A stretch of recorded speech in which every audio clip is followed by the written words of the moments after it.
Okay, hello and welcome to the Renewable Energy Institute's COP29 roundtable discussion. It finished about 2 days ago. We are recording this on Monday, the 25th of November 2024. Delighted to have you with us, as well as our fantastic expert guests we've got from our different courses here at the Institute. Over the next hour, we're going to be discussing our own reflections on COP29, what was good, what was bad, what was ugly, and we'll reflect on what that means going forward into the next 12 months ahead of COP30. So my name is Alex Lewis Jones. I'm one of the lecturers here, but we've got a whole range of expertise, so we'll run through that shortly. First of all, I just wanted to introduce the Renewable Energy Institute to you because I know that we will have some people here who may never have come across us before. So, the Renewable Energy Institute is an independent professional body and training provider which works with leading academics and experts in the field. And we've been running courses since as early as 1975, so way before COP was even thought about. Every year, we train over 5,000 individuals across 150 different countries. And we focus very much on two things, renewable energy and energy efficiency. So that's going to be the focus of our discussion today. What do the results of COP29 mean for renewable energy and energy efficiency? Now, we deliver a whole range of different courses and education opportunities. You can get qualifications. And famously, we're very proud of our internationally recognized Galileo Master Certificate. So it's our mission to promote best practice and knowledge sharing in our topics of renewable energy and energy efficiency. So that's what we're going to go into today. The way it's going to run today is very simple. We're going to quickly introduce ourselves so we know who we are and what our specialisms are. I'm going to give you four quick headlines that I took from the COP29 and the impacts of the agreement that was decided there. And then we're going to go round that table and ask each of our experts to give their opinions on what were the key takeaways for them and what that means for their key domains. And finally, that means we'll lead into a big Q&A session between us to see what does that mean going forward and what can we take out of this that's going to give us hope for 2025. So I'm now going to go around the table asking each of our panelists to introduce themselves. I will begin, but we'll ask each other. I want to hear your name. What do you teach at the REI? And what is your key focus? What's your expertise? So I'll start off. So I am Alex Lewis Jones. I teach the electric vehicles course, and my focus is very much on transport decarbonisation and electrification of transport more broadly. We'll now go in alphabetical order. So I'll go to John Clipsham, then John Wilson, and then Marta Zambriel at the end. So over to you, John.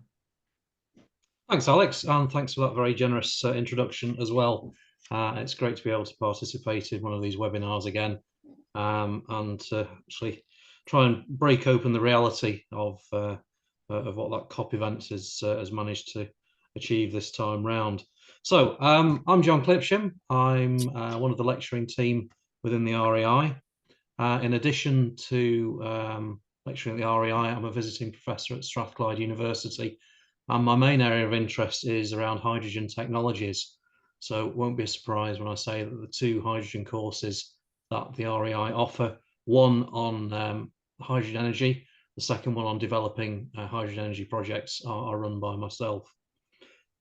Those courses take you all the way through from a hydrogen 101 through to this is the step-by-step process you will go through to get a green hydrogen project on the ground. Of course, you can't do a green hydrogen project without some renewables.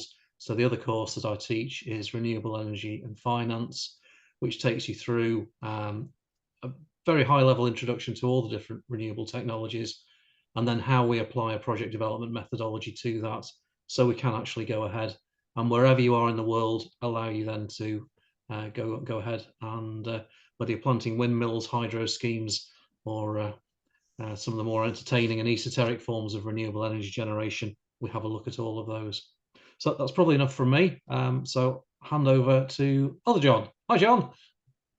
Hello, John. Yes, we're also in Scotland, as you are, I know, a bit further north. Nice to be involved in these discussions again. I think this is about the fourth time. Uh, Hopefully, we're beginning to see a bit of movement, but we'll be getting into that later. I give the solar PV course for the Institute. In fact, I've been doing it since we began. And my background is really on the materials for energy and, in particular, photovoltaic cells, with some consultancy on installing off-grid PV in other countries. Um, I've also given undergraduate degree courses on energy in general, and so I could say that mine probably is technical rather than the financial and regulatory.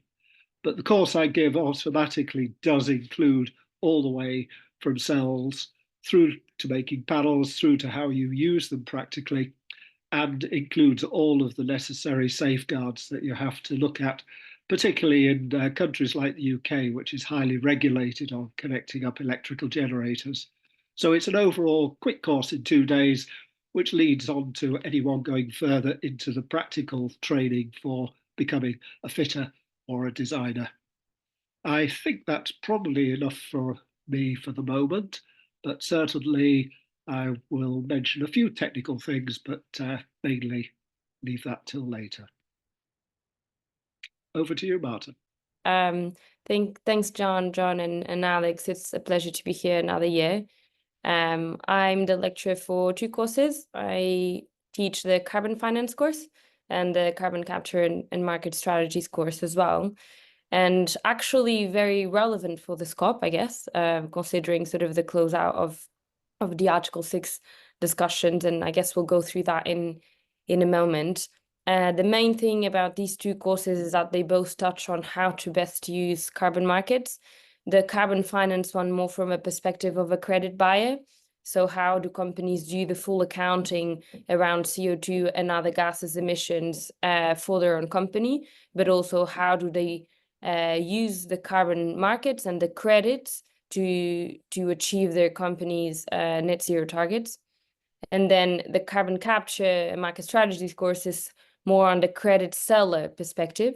So it's more on a carbon removal project development, specifically understanding how to best choose the type of carbon removal project that's most adequate. How do you make sure that it has sort of the high integrity standards that are being required by the market, with all the regulations that are sort of being pushed on different directions, really, and how to best get the project accredited through carbon markets, how to understand who off-takers you want to have for your credits, and how to navigate those sale discussions as well.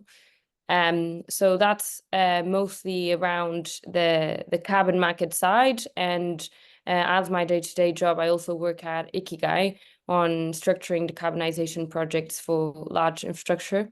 So energy and natural capital systems for airports, ports, logistics, waste and water sector. So on that basis, I'm happy to touch on a few items around COB on specific opportunities around bankability of projects for investors, which can be interesting from a perspective of the funding targets that were discussed as well. Great. Thanks so much for the introductions. And as always, I feel like I'm going to learn an awful lot from you guys over the next 45 minutes or so. I want to kick us off into the discussion with four numbers, four headlines that I took from the last couple of weeks. First of all, 2.7. This is the number of degrees Celsius above pre-industrial levels that we're currently expecting the temperature to rise by, thanks to human-enhanced global warming. So quite a long way off the 1.5 degrees. That was the ambition of the Paris Agreement. And this is from the State of the Climate report that came out just a few weeks before the COP29 kicked off. They always launch these numbers just in advance to kind of galvanize negotiators towards achieving what deal they want to do. And so moving into that, well, my next number is $1 trillion. That's the gap between what has been committed within this agreement at COP29 and what is desired. And this is through what's been called the New Climate Finance Goal, the NCQG. And in order to achieve that, currently we've got $300 billion on the table, but economists before the COP were saying, well, really, we need to get 1.3 trillion, and this is by 2035. The third number for you, just to get a little bit more depressing, is zero. There have been zero references to a pledge to transition away from fossil fuels. This was a key discussion that we had this time last year. It's something that came out of Dubai at COP28 that we're starting to lift up the floor on people saying, okay, we are going to move away from oil, gas, and coal. And equally, we saw zero sign-ups to the Beyond Oil and Gas Alliance that was launched in Dubai too. And I'd say if there was one takeaway line that came from this particular COP, it was that speech from the president of Azerbaijan, who at the beginning, when all the leaders get together to really galvanize negotiators, say, yeah, go ahead and create this amazing, ambitious text for us. He described the fossil fuels, including oil and gas, as a gift from God. And that really flew through all the headlines worldwide and demonstrated that it can be a challenge when you've got a petrostate in charge of COP. And my final number is 35. This is the amount of hours over time that the COP finished. So they always aim to finish on that final Friday, and often it goes on a bit more, but this time it finished at 5:31 a.m. So those poor negotiators must be catching up on a lot of sleep right now. But I wanted to include this number just to highlight that there were a lot of struggles being identified in the presidency this year, a lot of ways that people were not happy on all sides about how that negotiation, particularly around that big finance number, it took it wasn't going as well as planned, and that may have been a reason why we might have to think about what the future of the COP really looks like. Indeed, there was a letter signed by lots of climate grandees suggesting that, come on, we need to really decouple ourselves. If we are the president of the COP, we can't be focused on perhaps national or oil and gas interests. So I hope that's not too gloomy for us, guys, but that really is the sense of the outcome of COP29 for me. I always think that climate change is one of these things where many things are true at the same time. We're doing an awful lot. We need to do an awful lot more. But this time it really feels in that latter kind of, we really need to work a lot harder, and we're really not going to achieve the targets that we'd hoped for some years ago. So that's my take on it. I want to hear what you all think, and particularly as this is branded as a finance COP, I'm going to reverse the order that we just went in and ask Marta to explore a bit more what you think the results were particularly from that Article 6 perspective that you just mentioned. So yeah, what are your key takeaways generally, and what does that mean for you and your area? Over to you, Marta. Thanks, Alex. That was an incredible, helpful summary. And well, maybe let's try and deconstruct, I think, a little bit those numbers and also understand the context that we're in. I mean, I think before going into the details around the financing agreement and also sort of the Article 6 negotiations, I think we need to understand how difficult is the geopolitical context right now. We're not in the easiest time, in neither for climate change and especially considering that now it's probably the year where we suffered more hurricanes and higher frequency events. But I think it was very clear from the discussions that the geopolitical context is complicated. The first one around developing versus developed nations, there seems to be sort of a quite a big barrier around the discussions there, where that was basically the funding of or the foundations of the climate finance agreement, and the discussions around there, the fact that the developed countries are really not supporting as much as they should, the developing countries. I think that's something to note there. And specifically, this gap might even increase more if we keep or if we keep really suffering from aggravated climate change. I guess the other point to note as well is sort of the fact that the US is potentially out of negotiations for the next few years. And this has quite a big impact on how the discussions go through. One of them is that other countries might step in a little bit further, one of them being China as a powerhouse. And this does have lots of implications for global trade and for sort of global action on climate change. Because if we think about it, that means that first, on this developing versus developed nations conflict, China is sort of moving positions a little bit. And also, they are moving positions, but they don't come from the same perspective as maybe Europe or the US, where there's a lot of demand around the energy side. They also come with a lot of the manufacturing capability. And that already gives them quite a push around the industry, especially because they need to deliver such significant demand around energy projects. But the fact that they now might have a bigger voice around COP negotiations, that mean that this will help us support and improve ESG standards for the supply chain, or does that mean something else for the world? I think that can have a really big impact on how the production chain will develop in the next years, and also in how projects will be financed. And so far, ESG, from an investor perspective, has been really acting a little bit more in terms of a supply chain push. They're asking suppliers to have ESG clauses. They're requesting certain ESG impacts. They're paying more for panels or for other equipment that comes from ESG aligned suppliers. This has never happened before. So does the fact that we're changing a little bit the dynamic here change that? Because this will have a huge impact on how projects will be delivered. So I think that's the first thing to say around takeaways is, what is the actual context geopolitically for this? And why did we get to these outcomes?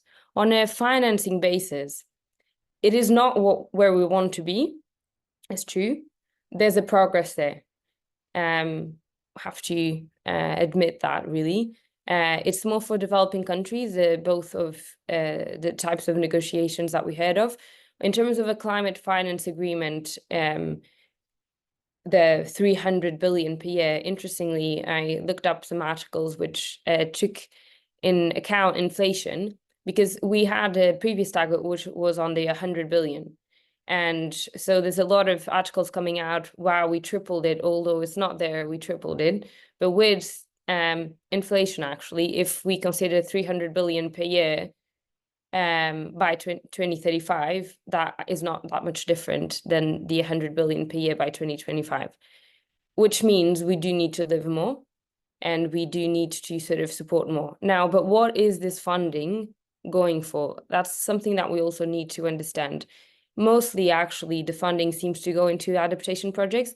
There's not a clear delivery plan. I think that's one of the big issues around the progress around financing, is we can put in those targets, but how are we actually going to use the money? How are we making sure that it supports best the economies and the projects that we need to support? And on that, the developing countries were really, really pushing to have a structure that would work from them. So, for example, they said, let's try and stay away from loans through the World Bank and others. Can we move towards a different structuring, which is more transparent and potentially can go towards grants from the Green Climate Fund or other structures? The deal did not really limit on any types of funding, but this is something that really needs to be considered once we have these discussions on targets. And they did sort of say that maybe for next year in Berlin, they will be able to do a discussion about, can we actually get to the 1.3 billion in funding, but how are we actually going to deliver this? Because that's the only thing that will guarantee that funding. Otherwise, targets are just targets. How we're actually to deliver this is one of the big outcomes for me. And the same on carbon markets, really. What happened on the discussions around the Article 6 is that after 10 years, we finally agreed that now the UN is going to recognize the bilateral trades that are done between countries on carbon removal projects. This means a country can buy carbon credits from a project in another country, and those credits will be recognized within the country's target goals, that they can basically justify that that part of emissions will be reduced, or in a way will be compensated somewhere else. Where we really got to is basically that now this is being recognized. There were already deals being done, but now they are being recognized. Now, does the being recognized mean that there's a set of rules on how high integrity these projects needs to be? No. Then again, I think we come to the delivery problem again. So how do we make sure that the projects within these trades, and that the fact that now we have some recognition and therefore the money can come through some of the developed markets again, how do we make sure that we're actually delivering on good projects? Isn't it the point of these discussions that we move on to projects that are actually better for the outcome that we want to achieve in terms of the Paris Agreement goals, right? So I think that's a very important conversation that they said they will have on the next COP as well, which is here the difference between the different points around Article 6. So Article 6.2 is what has been agreed now, but Article 6.4 is actually what will tell us what is the high integrity credit framework that will say, this is a good credit, this is not a good credit, and this is a good project, this is not a good project. So again, I think it's progress on financing, but we really need to get into the structure of the delivery, because otherwise it will be very difficult to get to the targets. We need a roadmap. And the final point, I guess, is this is more for developing economies. But when we start talking about the impact for sort of the UK and other considered, in this case, developed economies, is what is happening next year. So countries next year, they will have to deliver their nationally determined contributions. They do need to do it every 5 years. There has been a really big push for increased targets and policies, a little bit on the back of that number you said initially, Alex, which is we're not, with the current policies, getting to the at least 2 degrees increase in global warming. So the UK already sort of committed to a higher target by 2030 and 2035. Let's see what happens when other countries come back on this next year, because the NDCs, it's where they will really focus on improved targets, but also where the policies are going, so that on these markets, we also know where the money is going, really. But I guess that was a really big speech. Sorry to take that much time, but in sum, I think we just need to understand how difficult the geopolitical context is right now, and the fact that we are really trying to push forward climate targets. At the same time, we're actually really feeling them right now, but the market is not yet ready for the investors. There are a lot of projects that invest, there is capital, but the projects are not bankable yet. So how are we going to make the projects bankable? It's a really important point, I think, for me to get out of these discussions. Great, thank you, Marta. I'll pass on to John Wilson. Yeah, thanks, Marta. That's a really good high-level view of one of the major problems. I think for solar PV, it's at the other end that there are ambitions not yet defined as targets, and there are plenty of international projects which are going to require financing, and these newer routes of accepting them as part of the carbon trading may be one way in which it will happen.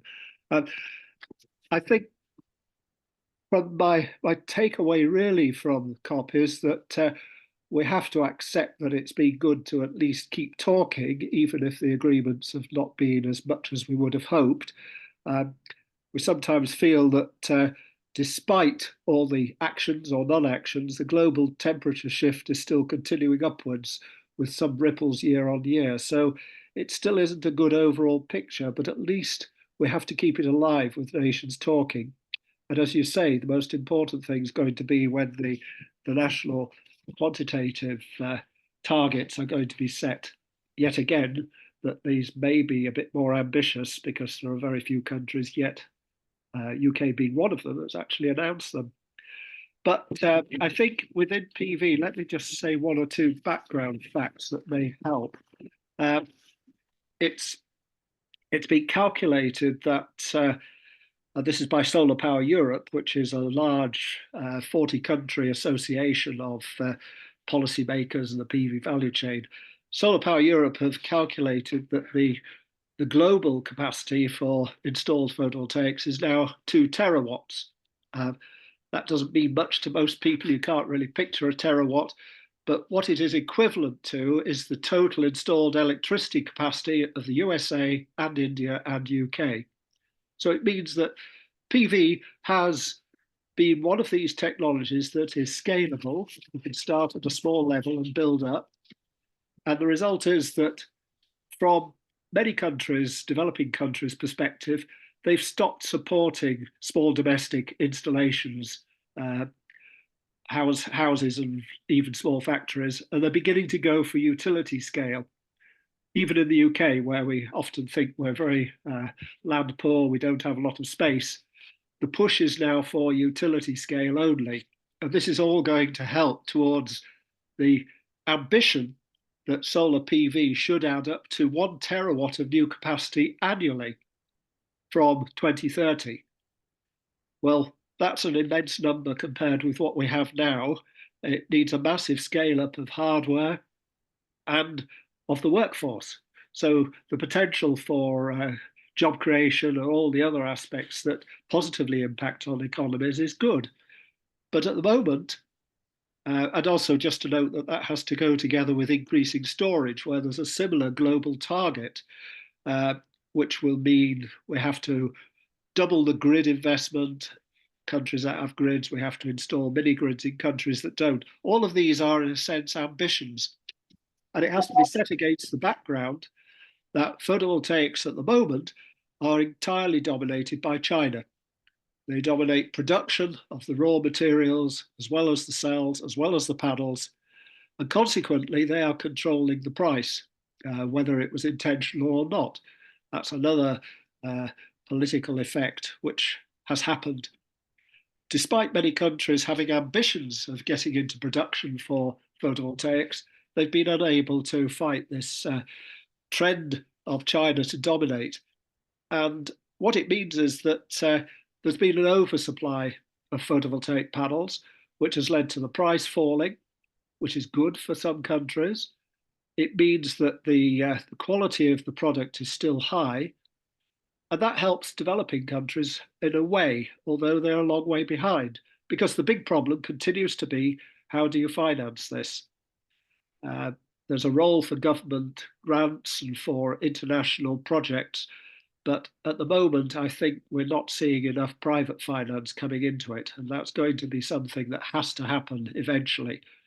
Projects, as Marta said, that are not really bankable at the moment will have to be taken to that level so that they do attract the private investment as well.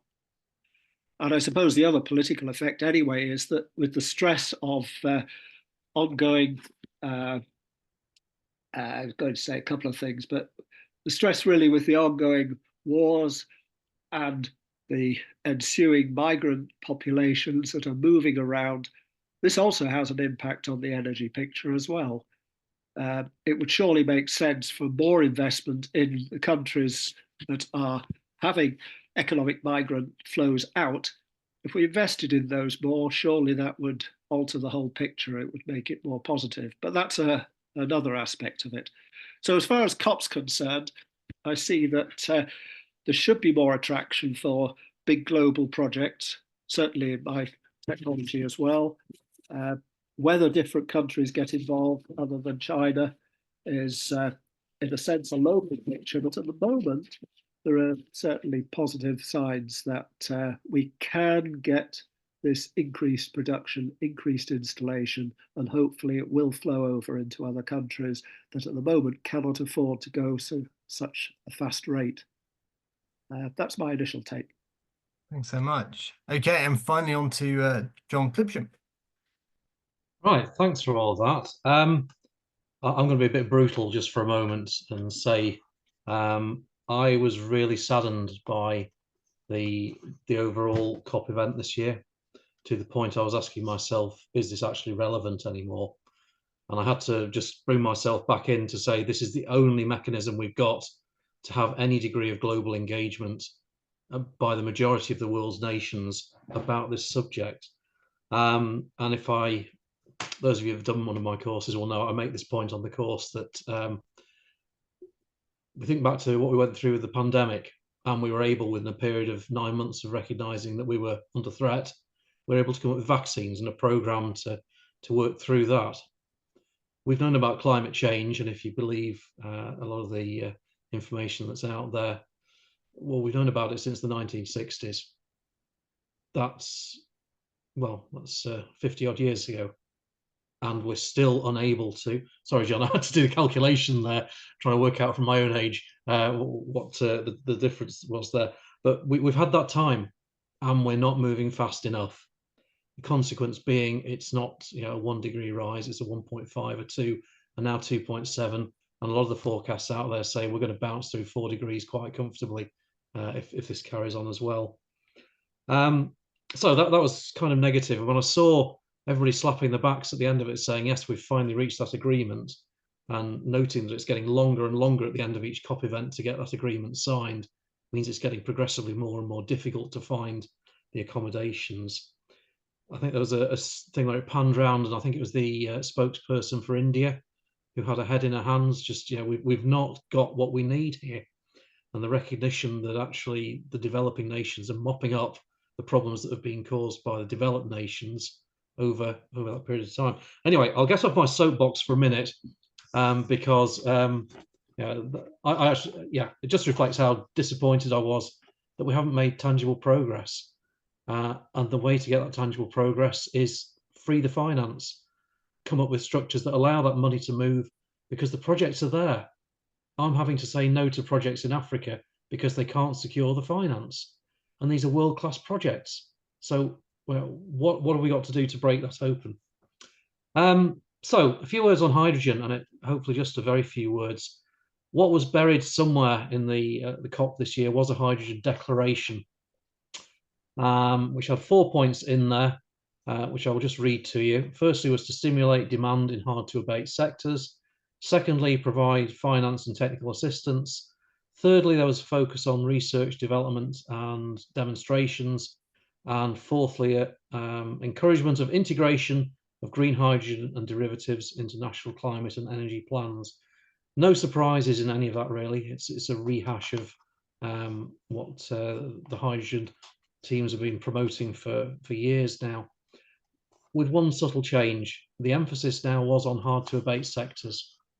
And rather than saying hydrogen is a panacea, we need it for everything, saying let's just focus on those areas where it can make a difference. They weren't specific, but if one looks at the way global trade flows are likely to go, the way we're going to start managing emissions better, things like green steel, green ammonia, some of these big industries, by being able to attach green credentials to those products, that should hopefully lock into some of the things that Marta was talking about earlier in terms of managing, tracking emissions and so on.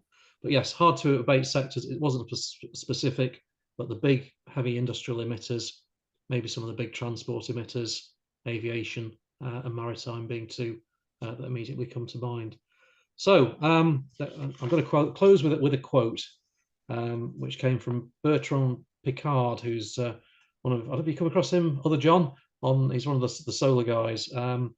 We have to get to critical mass. We have to make the industry of hydrogen desirable, like it was desirable to have a cell phone, like it was a photovoltaic. Yeah, my take on that is we've got to make hydrogen sufficiently boring that no one actually takes any interest in, and it's just done. But getting to that point, we've got to break through. 28% of all hydrogen projects now are claiming they've got to final investment decision. I think the reality is we're less than 5%. So we're talking ourselves into a hype cycle. But yeah, some positives out of that.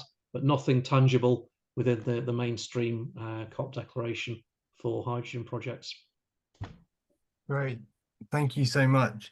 Yeah, I feel I've learned a lot just listening to you three just there. Bertrand Piccard was one of the signatories, I believe, on that open letter from the is it the Club of Rome to the UNFCCC saying, come on, we need to put new standards in, because in our third petrostate hosted COP, we're seeing a lot of transparency now about the barriers, but we're not finding ways to overcome that. And yeah, I agree. I spent a bit of my Saturday evening for me here in Vienna in Austria, watching the progress in the plenary and seeing how bitter sweet the seeing the gavel came down for a lot of those negotiators who just knew that this was just insufficient, especially if you're in the Association of Small Island States. You know that you just can't return home with that kind of deal. So, in terms of questions, I've jotted a few things down whilst you're talking. There's one initial question about about circular economy I want to raise first, and then maybe we'll get into a bit of the geopolitics and the Trump aspect of it later on. But first of all, just to talk about, we all work in these big clean technologies that are very resource intensive. And as somebody who spends a lot of their time talking about electric vehicles, I'd say the number one question I do get is, yeah, but what about those batteries? What about those rare earth materials that you're putting into those systems? And there's a lot of information, knowledge sharing that has to be done at the moment, but at the same time we are seeing a big push in the battery sector towards circularity, or at least that's what you read in the headlines. Are we actually seeing that the technologies that we're building today, these great clean technologies, whether they be solar panels or wind turbines, are they being used throughout their whole lifespans? And can we solve other countries' problems perhaps by transferring these technologies as a second life to other places? I wanted to ask what your thoughts were on that. What could be done? Are there interesting projects where we can reuse these technologies that have completed their first life, perhaps in a Western country, to and be used in a second country?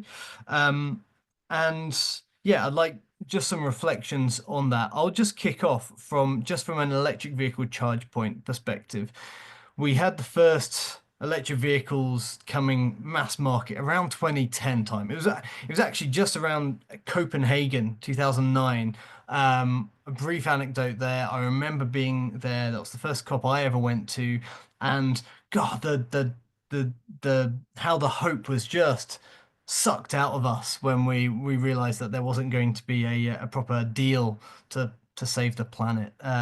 But I recall Obama making that speech announcing the 100 billion that we are seeing turn into that 300 billion now. What I did see were cars, the first lithium-ion battery cars of the generation that we talk about now, rolling around the streets, demonstrating what they can do. A lot of those vehicles relied on charging infrastructure that have done their tenure in the ground in the UK and other Western countries and parts of Japan. I've seen lots of calls from places in Africa to see, can we just take that infrastructure rather than just chucking it into waste electricals elsewhere? Could we just use those and if nothing else, just test out building our own lithium-ion battery vehicles with the technology that's inside those boxes? And we're started to see a few projects to take those abroad just as a philanthropic project to see if that would happen. That's an interesting side note just to introduce the topic. I'm going to pass to John Clipsham first, and John Wilson, I'm sure you'll have some thoughts about the recyclability of photovoltaics as well. Great. This is a really interesting area to explore. And I think it does touch on some of the practicalities of how we can make this happen. If we've got to pay £1 million million, doesn't really matter the currency, for 1 megawatt of generation capacity. If we could do that for 100,000, 10% of that, that gets 10 times more bang for our buck. So if we're able to take the turbines that are being repowered, so in effect, the whole site is being decommissioned other than the cable connecting it to the grid, then by reworking those assets, they may need new blades. It may need a bit of checking out to make sure that the nacelle and the gearbox is refurbished properly. But this can be done. And I'm aware of one company that's looking at this right now to say, how can we translate waste renewable generation technologies, and instead of being waste, to use your expression, to give them a second lease of life? And why wouldn't we do that? It makes absolute sense. I have got a concern that that's another iteration of developed nations dumping their waste onto a developing nation. But if we're able to give them a head start, if we're able to get more value from our 300 billion, that appears to be just the same amount of money we pledged back in Copenhagen, just index linked. So we've not actually made that much progress. And apologies, that was a cynical remark and intended to be that way. But if we're able to take some of those technologies and as sites are repowered, move those to suitable locations in developing countries, well, that's a start. That allows us to put some turbines down, maybe some solar, some energy storage, put those microgrids in place, which enables them to step forward, advance, and they then start to become able to operate their own industries better, build better communities, purify water. There's a whole load of sustainable development goals that start to get ticked that hinge on getting access to energy. So for me, this is something we're not focusing on, and it's an easy win. It's low-hanging fruit, and given how many terawatts of capacity we've got to put in now, if we can do even one of those from the redundant generation equipment in the developed nations, that's a big step, and I think a very, very practical one as well. Thank you.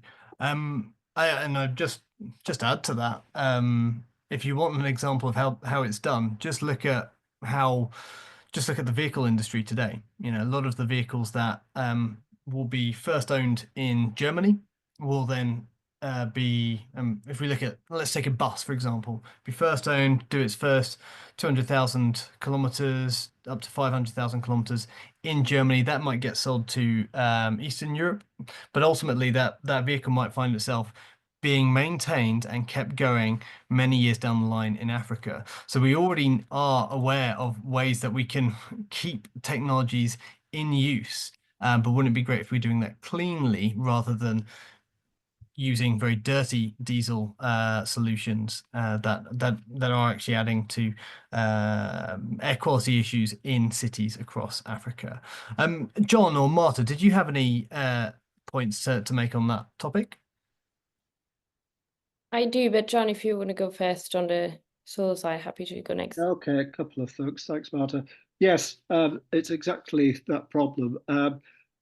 Just note that there's no point certainly in sending bad tech to countries like the African ones, because it'll just lower expectations. If things fail, they're not usually repaired if they're fairly high tech. As you say, they'll repair machinery, but electronics, not a chance. And why should they put up with poor products? So what you have to do is certainly look at the recycling and reuse. And there are many ways to do that. As it turns out, the solar farms at the moment, the big utility type of photovoltaics installations, are already thinking and actually doing replacements of panels well before their end of life.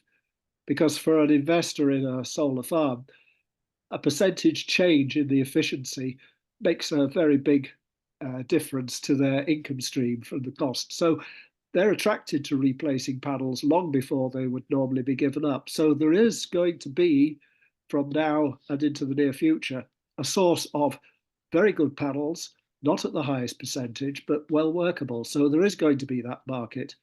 The other thing that is happening, of course, is that it is recognized that as panels come to the end of life, and we're beginning to see that stream coming in from the very first PV installations, there is a valuable source of materials there, particularly the early ones that had large amounts of metals like silver involved.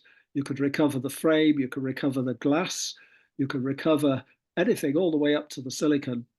But it has to be done cleanly. You can't just chuck it on a fire and burn it the way that electrical cable is sometimes recycled in countries where you burn off all the outer to recover the copper. There are ways of doing it, and there are some very big research projects that have developed ways. So these panels, in many countries, Australia as well as a leader, can be crushed, refined, recovered, and the materials put round the loop again. Of course, it costs energy to do that, but that's well within the energy that is delivered by panels. So it is a renewable, recyclable resource, and it makes a damn sight more sense than digging more materials out the ground with all that accompanying cost. So yes, it should be done. I think that's probably all to say that it's workable. PV is a developed enough tech that it should be happening very soon. Thanks. And Marta? Yeah, I guess I want to give a bit of a different point, which is also on the transport side a bit. So we're now looking at an airport, and we're trying to understand how to build the hydrogen case for the airport. That's just an example. And something that has come up several times is if you want to make a business case for hydrogen planes, you need to have a secondary market for those hydrogen planes. There's no way that you can justify buying that first hydrogen plane if then you don't have an African market that you can sell it to, because that's just how it works right now. That's how the aviation industry is working right now, right? So maybe something interesting to think about, that for us to be able to even have that secondary market there, we need the infrastructure.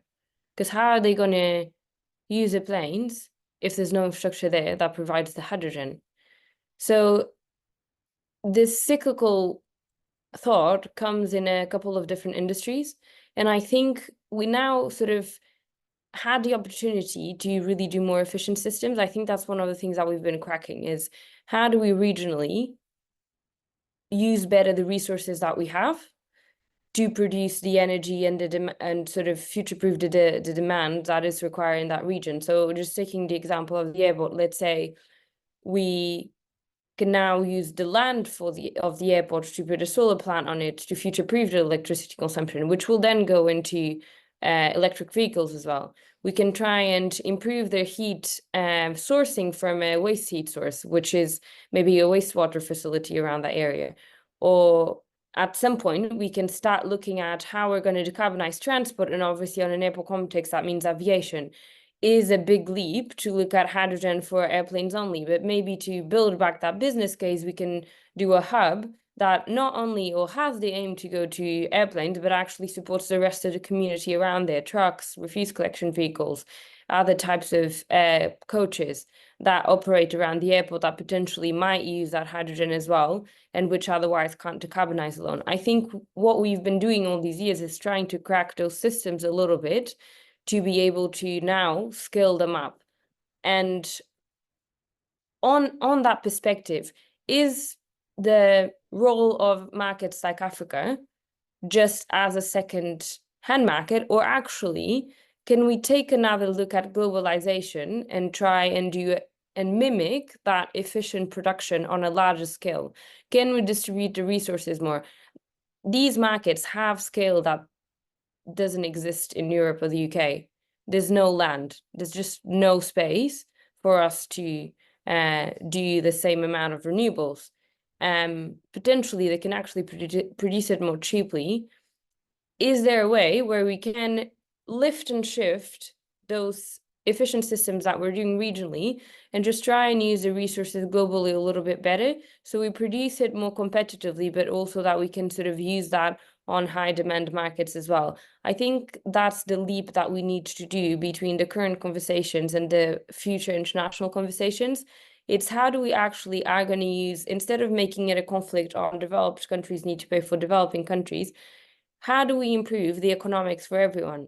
And that means if they can produce it more cheaply, why not invest in trying to scale up the full systems And maybe that will help everyone, because suddenly that becomes a commercial opportunity for the investors in UK and European jurisdictions as well. So I think on a circularity point, I definitely think that's going to be really, really relevant, especially as some of the projects are getting to their maturity in the next years, and we need to know what to do with them.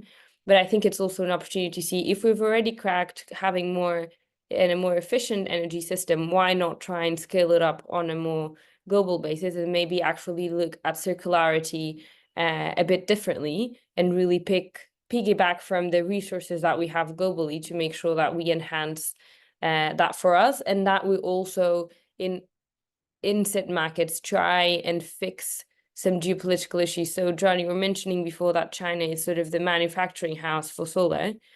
Should we reverse engineer that power into other markets as well, and for other technologies as well? Can we learn from the lessons that or the problems that we had to deal with so far and make the delivery of the projects more competitive? Because I think that's really when the financing will be there, is if we can make the projects bankable, and bankable really means competitive. And maybe if we start looking at that scale up, it will support those mandates if they're done correctly. Obviously, it's not just on that basis, and obviously there's other criteria of going into developing markets on a financing basis and on a project development basis. But maybe if we start looking at that leap, it's something that can help both sides of the equation, really. It's a really interesting point there, Marta, and it reminds me of again, in my world of electric vehicle batteries, and how if you're adding perhaps 40 to 50% additional costs to that vehicle, you want that vehicle to be lasting a lot longer. That's how you are going to get that return on your investment, whether you're just thinking about your own fleet or if you're doing a big investment internationally into a project in another country. And one area that's becoming more and more exciting is around this area of vehicle to grid, where we can actually support local energy systems by connecting up vehicles using their batteries when the grid goes down locally, perhaps because of an extreme weather event.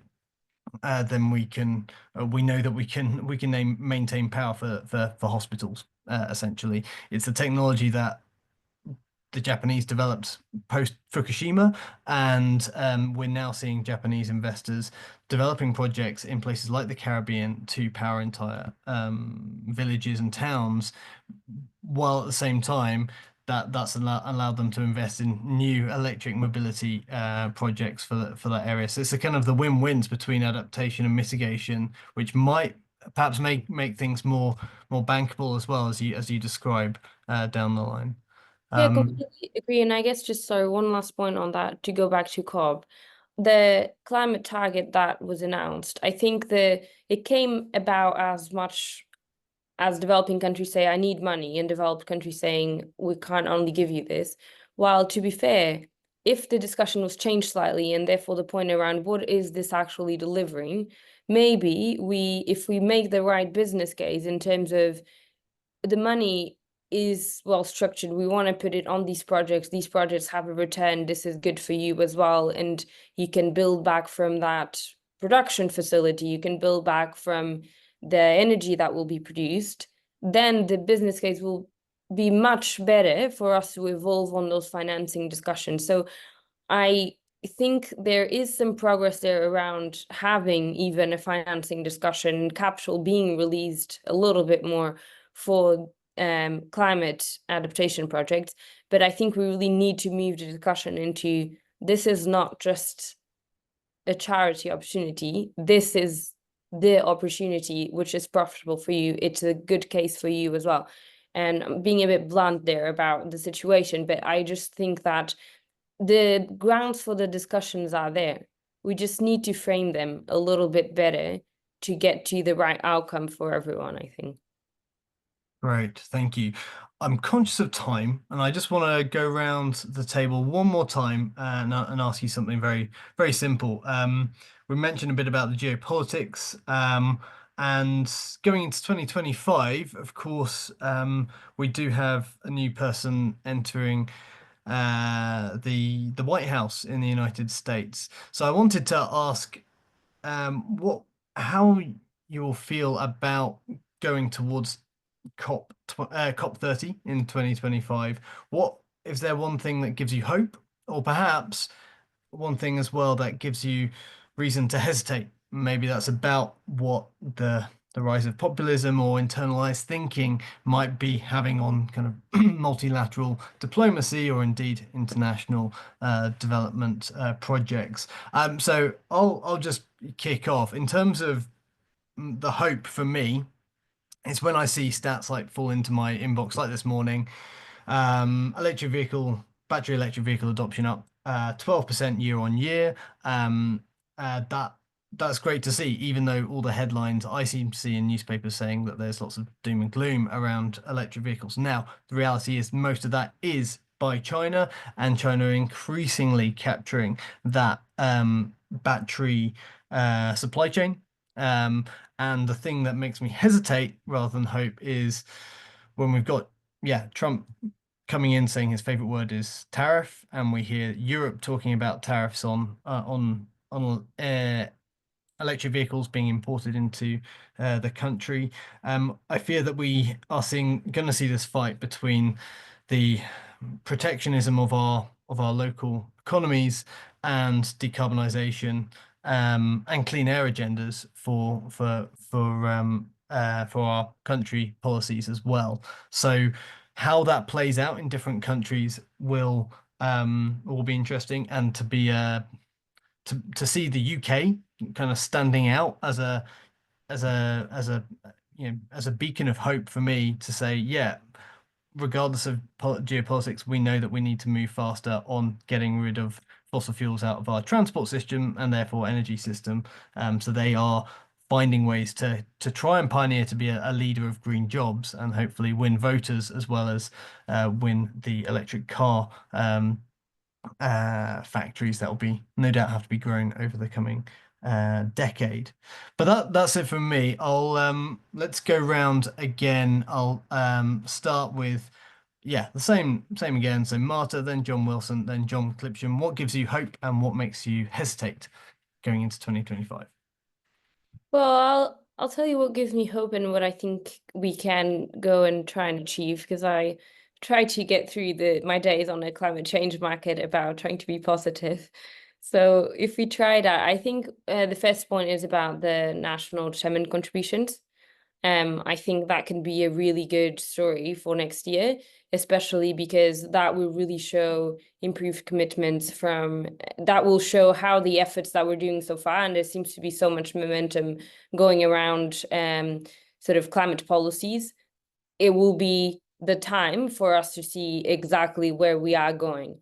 And I think for a long time, there has been an incentive for that, but if this is not the now, then it will never be. So I do have a little bit of hope to see an increase and an adjustment really of those policies in terms of really delivering to those Paris Agreement goals, and especially on the push towards implementing more infrastructure and money moving towards that infrastructure as well that is needed to really sort of get the targets in.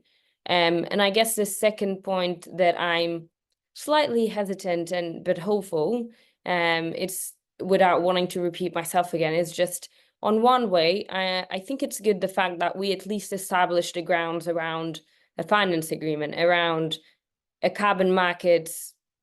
There is a carbon market that can be recognized. There are deals that can be recognized in the EU. Now we need to go on to the next step. And that's where I'm slightly hesitant, but I think where we should really focus on, it's constructing the right framework to deliver on those targets. We're at least going on discussions on how we're going to deliver it, rather than do we want to even go there, which I think that's a bit frustrating. So let's see next year, but quite hopeful to see how we're going to really structure the delivery of that capital. If we can improve really where the capital is going and how to really support the projects that needed it, so that we can really develop not just the problems, but really develop the economy towards a more sustainable energy and complementary there with the nature and biodiversity side. I think this is a good point to note for next year, and then how that connects into putting more money into carbon markets that are well established to support more the side of the nature complementarity, which is basically monetizing, but it has to be done well, benefits like biodiversity, carbon removal, water neutrality that haven't been monetized before. Therefore, the projects didn't really make sense bankable in a bankable way. So that's the sort of two things that I really want to see for next year. Great, thank you. John Wilson. Yeah, thanks. Yes, I also noticed that the UK target has been well received. It's great, but it's small on a world scale. I'm wondering very much, with the USA perhaps playing a lower world role overall, particularly on economics, is China going to take their place, as they have done with PV, with their vast production of panels? Having overproduced PV to some extent, of course, that's enabled them to increase their own installations at home and give them so much better, lower energy than many other countries. I mean, it's at least 4 times better than the EU and probably about 8 times better than the USA in what they've achieved in 2023 alone, just in 1 year. So I would certainly be interested to see if China's going to continue doing that to other countries, as they've made their own positions very much better. For instance, are they going to increase their, what some people have called a colonialization program of investing in countries in Africa, for instance, by providing PV battery systems on a large scale, just as they have supported large infrastructure projects in the past with dams and roads and railways? If they did that, then that's going to make a big difference in the financing as well. So I am very interested to see what happens with China as they play a bigger role on the world stage, other than just the economic one. But overall, I'm slightly positive, but it does look very much like another talking shop unless these targets are actually set properly. As we know, they have to be quantifiable, but they should also be reachable, should be attainable. 100%. And final word to you, John Clipsham. Right. I've got about 12 pages of notes here, so I'll just pull out a few for you. Things that give me hope. Shifting geopolitics, in particular, a shift from the power base of the OPEC nations in the Middle East across North Africa, as we're starting to see Egypt coming through. We're starting to see Morocco coming through as a real powerhouse for renewables. And that, I think, has encouraged the whole African continent to think more widely about what are those opportunities. Some of the things you were chatting about there, John, very, very real. Their aspirations, if you've seen the plans for a transmission network for hydrogen, which have been mooted around Africa, that's huge, big and bold, and is actually achievable with the right structure around it. So I think that there is hope. South America, lots of incredible stuff happening there with some of the best wind resources we've got access to on the planet. How can we harness those? How can we convert those and monetize those in terms of a commodity we can move, for example, ammonia? So those sort of things do give me hope, but they're big ticket items. And I think we've got lost in administration, and we've got lost in skirting around the real issue, which for me, you know, our news is dominated by conflict, but we're missing the biggest conflict of all, which is the conflict that our climate is having, and we're subsequently going to have living within it. So I'm hesitant. On a specific note, the role for hydrogen is still not clear, even after all the work that's been going on over the last decade and the previous hydrogen hype cycles. So I'm very much looking to the EU now to really continue to push this forward. And it's going to be China, I think, that breaks through. They're already dominating. We're seeing a lot of activity from India as well. So whilst that's not hesitance from that perspective, it's certainly showing that other markets, other than, you know, our traditional developed markets, are going to be where the future lies. So for me, we need to get bolder. Stop being so risk averse. Do it safely, but let's just get on and get it done. We can always print more money. Well said. Thank you so much. I can see that the sun is certainly set where I am here in Austria, and the time's certainly up for us on this webinar as well. Thank you very much for joining us, and we hope to see you next year for the next COP30 round table discussion. Thank you very much to John, and Marta, and yeah, thanks for joining us. From me, Alex Lewis-Jones. Thank you. Bye, everyone.